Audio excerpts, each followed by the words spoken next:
Να λοιπόν φίλες και φίλοι,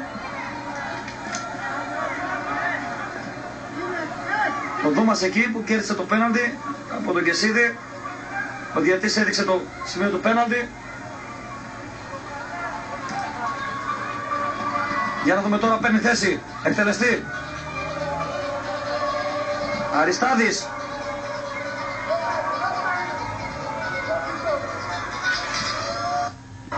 Αριστάδης τώρα ετοιμάζεται να εκτελέσει αυτό το πέναλτι για την ομάδα του Οδυσσέα εδώ Κορδελιού.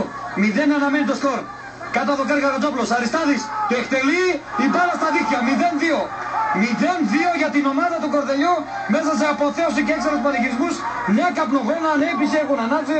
Να λοιπόν ο Αριστάδης το εκτελεί έξυπνα η μπάλα κάτω από το σώμα του Χατζόπουλου. Δεν μπόρεσε να αποφύγει.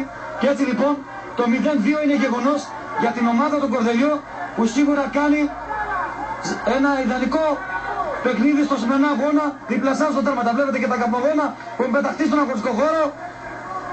0-2 λοιπόν. Σίγουρα έξαλλοι πανηγυρισμοί για την ομάδα του Κορδελιού που παίρνει ένα σημαντικό σκορ στη διαφορά του αγώνα. Για να δούμε βέβαια τη συνέχεια τώρα πώς θα κυλήσει το παιχνίδι.